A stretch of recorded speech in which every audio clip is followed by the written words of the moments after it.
I don't fear death anymore. I mean, I should have been dead by all rights by now.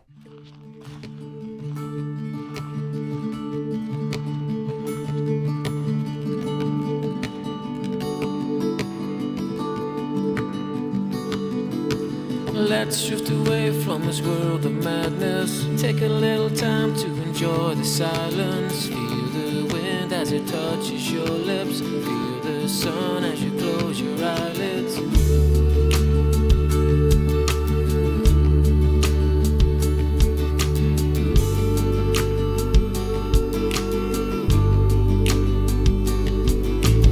Think of a place where there's only brightness. Take me by the hand and we'll try to find it. Time stands still as we lie and daydream. It feels so real, can you see what I see?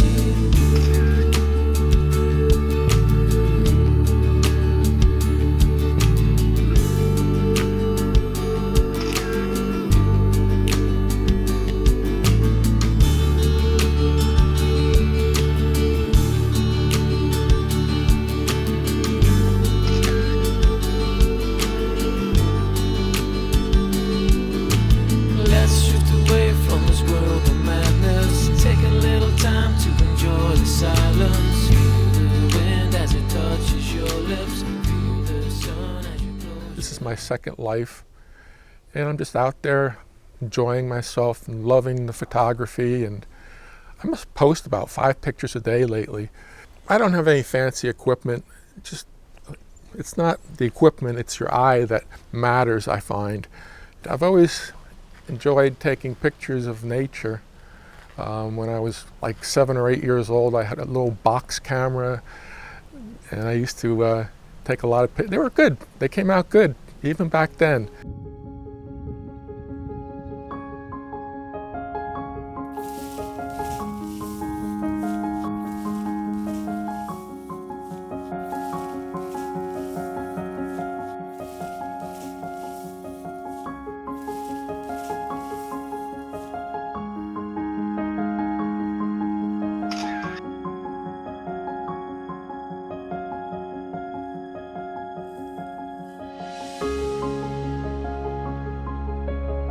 I'm into the abstract nature of trees and flowers and shadows of trees, and one of my favorite subjects is reflections in water. I have a whole series I called Psychedelic Pond Scum. I put on my hip boots and wade around the pond and get like reflections of the reeds, and then I distort them a bit.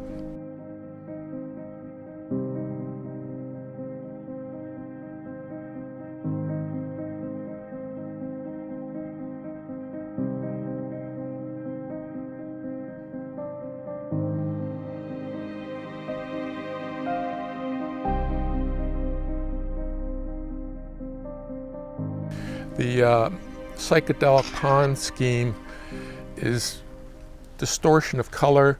Just you look at it, you say, is that real, or is that like fabricated? So I like to keep people guessing, like, what is real in my photographs.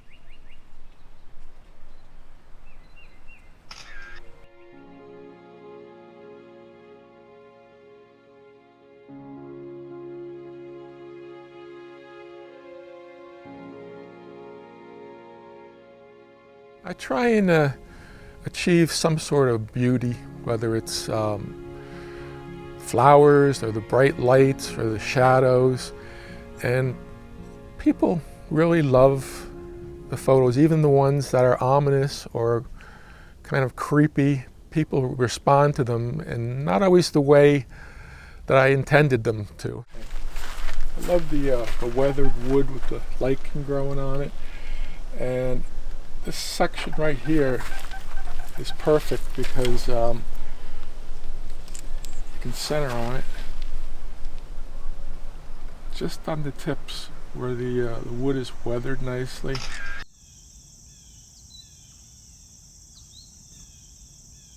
I would say that death, because I was a funeral director, death pervades just about all of my photos. Pictures of dead trees or different weird reflections in the water. I love cemeteries. I take a lot of pictures in cemeteries, and I have a whole series where I portray myself as death.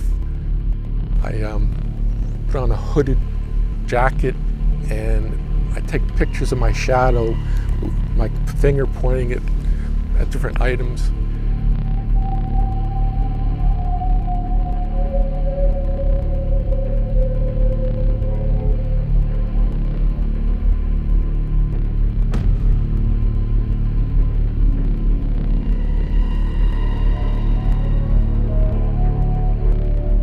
My grandfather started the business in the 20s in a storefront in Newark, New Jersey. He had 3 sons and they all became funeral directors.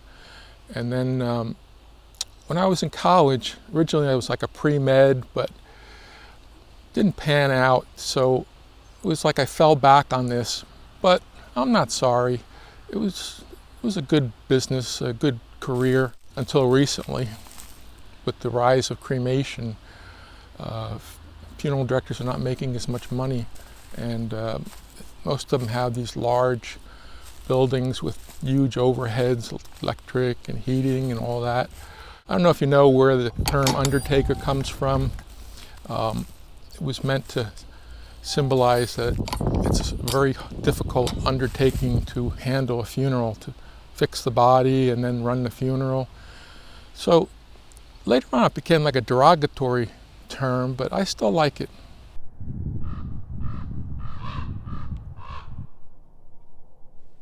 I discouraged my sons from following through in the business. I said, it's not a great business anymore. And it's very depressing. You have no holidays off. You're on all the time. And any moment that phone could ring and you have to jump into action. People see in the photographs what they want to see. Many of them see happy subjects when really to me, they're about death, because I'm obsessed with death. And, some of the dark ones, people respond well to.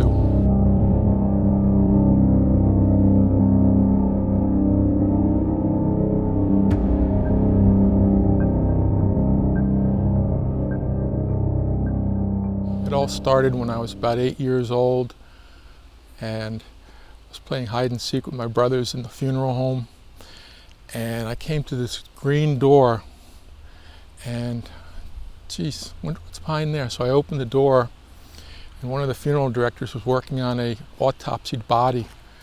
And I don't know if you know, when they autopsy a body, they cut the skin behind the ears, and they pull the skin over the face so they can cut the cranium open, take the brain out. So I walked in on this site, 8 years old, and it still haunts me. One 3-year-old boy who I had to embalm, he was autopsied, and it just broke my heart. He was such a beautiful little boy, and I had to carry his casket up the steps into the church, and they had video slideshow of pictures of him, and he was a beautiful young boy. And that was near the end of my career, and that put me over the edge, just depressed the heck out of me.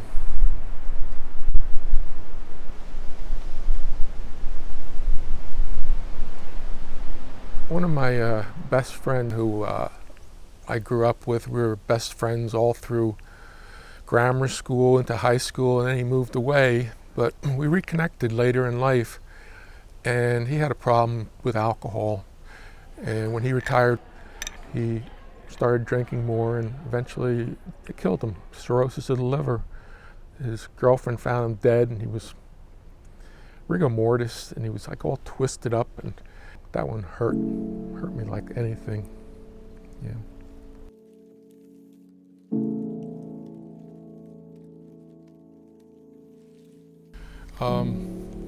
Being in the funeral business, there's a lot of addiction problems. I guess a lot of the death and the stress wears thin on a lot of people and takes its toll on you through the years. It's just the secretive nature of addiction start hiding bottles here and there, and then my wife would find one of my bottles, and it would be a difficult period for us to adjust to. The day my wife, decided she was going to divorce me, I went on a bender and actually had a car accident, and the case is still pending actually, so I'm not looking forward to that.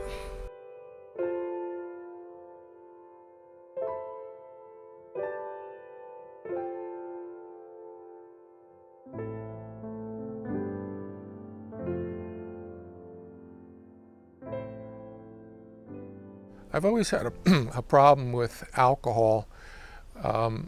At first it wasn't a problem. I was a very shy, quiet kid, and if I had a few beers or something, I would come out of my shell and open up, and it would allow me to socialize more. And when I turned 40 or so, it became a problem. I was drinking more and more, trying to, a little is good, maybe more is better, and so I got into a problem. I had to go into rehab for alcohol addiction, and I got out of there, and I was still very depressed and anxious. I've always been very anxious. So between the depression and the anxiety, it got me in a state where I attempted suicide. I took an electric kitchen knife to my neck here, and maybe you can see the scar or not, but I got right to the artery and I panicked, and I ran to my wife, who was getting dressed for work, and she called the police, and I got into a Morristown psych ward for about 10 days, and they fine-tuned my medications, which gave me a new lease on life. This is all a gift to me now, because I could have died that day, and I didn't, so this is all free time for me. During my deepest depression, I couldn't even take photographs. Getting out of the business gave me more time for my photography. So just about every day now, I get out and take maybe 10 or 15 photos, and then when I get back to the house, I put them on the computer and I adjust the density or the lighting or the shadows, and then I post them on Facebook. And I have a pretty good following of friends on Facebook who love my photographs, and it makes me feel good when they say to me that you make every day better for me, because I look at your photographs and they inspire me or make me happy or joyful, and that makes me feel good.